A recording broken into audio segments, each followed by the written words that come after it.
अक्टूबर की शुरुआत में रूसी अधिकारियों द्वारा इजरायली यूक्रेनी नागरिक बोरिस वुल्फमैन की गिरफ्तारी ने अंतर्राष्ट्रीय स्तर पर कई पुराने सवालों को फिर उजागर कर दिया, क्योंकि उन पर यह आरोप है कि वे एक ऐसे अवैध अंग तस्करी नेटवर्क के मास्टरमाइंड थे जिसने कई देशों में कमजोर और गरीब लोगों को निशाना बनाया। और इस मामले ने एक बार फिर उन वैश्विक रिपोर्टों और आरोपों को चर्चा में ला दिया जिनमें कहा गया है कि बीते कई वर्षों से अलग अलग क्षेत्रों में अंगों की अवैध खरीद फरोख्त एक अंतर्राष्ट्रीय समस्या के रूप में मौजूद है। खासकर तब जब कुछ रिपोर्टों में यह आरोप लगाया गया कि इस नेटवर्क के कई धागे इजरायल सहित अलग अलग देशों के अपराधियों से जुड़े हो सकते हैं। हालांकि इन सभी दावों की स्वतंत्र जांच और कानूनी सत्यापन अभी भी चल रहा है और अंतर्राष्ट्रीय संस्थाओं ने बार बार कहा है कि ऐसी किसी भी संवेदनशील घटना पर अंतिम निष्कर्ष केवल अदालतों, जांच एजेंसियों और प्रमाणित मेडिकल अथॉरिटीज के द्वारा स्थापित तथ्यों के आधार पर ही निकाला जाना चाहिए। फिर भी यूरोमेड मॉनिटर और अन्य मानवीय संस्थाओं की कुछ रिपोर्टों ने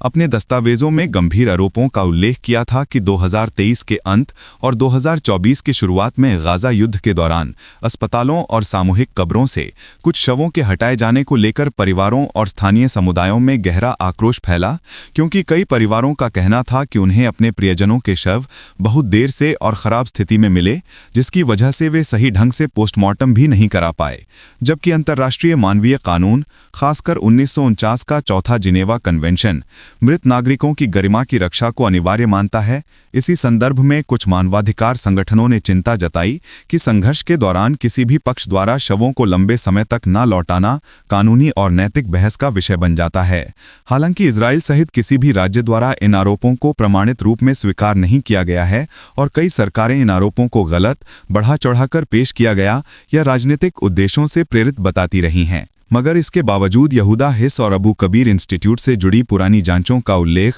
कई रिपोर्टों में आता है, जहां 2000 के दशक की शुरुआत में कुछ अनियमितताओं की पुष्टि आधिकारिक स्तर पर भी हुई थी और उन घटनाओं ने इस बहस को और जटिल बनाया कि युद्ध, गरीबी और अस्थिरता से जूझते समाजों में अंग व्यापार जैसा अपराध कैसे अंतर्राष्ट्रीय नेटवर्क के लिए अवसर बन जाता है। 2014 में मैरा वेस की किताब ओवर देयर डेड बॉडीज में भी कुछ विवादित घटनाओं का उल्लेख मिलता है, जिनमें कहा गया कि प्रथम इंतिफादा के दौरान कई शवों पर जबरन ऑटोप्सी की बात सामने आई थी। लेकिन इन ऐतिहासिक चर्चाओं पर भी अलग अलग देशों ने अपनी अपनी कानूनी व्याख्याएं दी हैं और कई विशेषज्ञों का कहना है कि किसी भी संवेदनशील इतिहास को समझने के लिए स्वतंत्र फॉरेंसिक जांच और निष्पक्ष अंतर्राष्ट्रीय समीक्षा जरूरी है। इसी तरह यूरोपीय संसद की 2015 की रिपोर्ट ने यह बताया था कि 2000 के बाद अंग तस्करी का पैटर्न दुनिया के कई क्षेत्रों में बदलने लगा और कुछ मामलों में अलग अलग देशों के नागरिक इसमें शामिल पाए गए, जिनमें दक्षिण अफ्रीका का 2003 वाला मामला शामिल है, जहां एक बड़े अस्पताल में 100 से अधिक गैर कानूनी प्रत्यारोपण किए जाने की बात सामने आई थी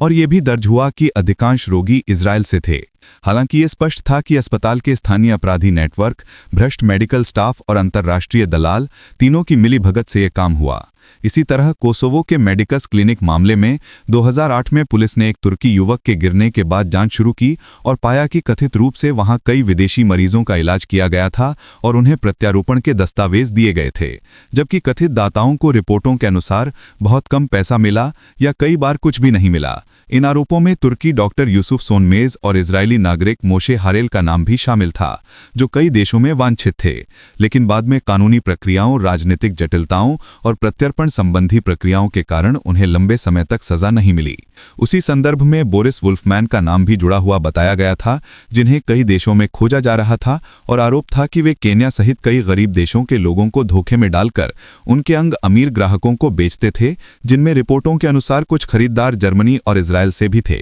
हालांकि ये स्पष्ट है कि इन सभी मामलों में अदालतें ही अंतिम निर्णय लेंगी और किसी भी देश या सरकार को अपराधियों के व्यक्तिगत कृत्यों के लिए सामूहिक रूप से जिम्मेदार ठहराना अंतर्राष्ट्रीय कानून के अनुसार उचित नहीं होता। इसी बीच फोकस इकोनॉमिक्स जैसी आर्थिक विश्लेषण संस्थाओं ने 2024-25 के दौरान प्रकाशित अपनी रिपोर्टों में कहा था कि गाजा, लेबनान और अन्य क्षेत्रों में संघर्षों के चलते इजरायल की अर्थव्यवस्था पर भारी दबाव पड़ा और पर्यटन, विदेशी निवेश और तकनीकी क्षेत्रों में गिरावट दर्ज की गई। लेकिन यह कहना कि कोई राज्य जानबूझकर अवैध गतिविधियों को आर्थिक साधन के रूप में अपनाएगा, ये केवल राजनीतिक विमर्श में मौजूद एक आरोप हो सकता है, न कि कोई प्रमाणित तथ्य। फिर भी युद्ध की तबाही, हजारों मौतें, गायब लोग, अस्पतालों का नष्ट होना, सीमा बंद होना और मानवीय संकट, इन सब ने मध्य पूर्व के लोगों के दर्द, भय और गुस्से को और गहरा किया। और यही वजह है कि जब भी किसी अवैध नेटवर्क का कोई सदस्य पकड़ा जाता है, दुनिया के कई हिस्सों में दबी हुई नाराजगियों और पुराने आरोपों की चर्चा फिर से शुरू हो जाती है। लेकिन वास्तविकता यही है कि किसी भी गंभीर आरोप पर केवल अदालतों,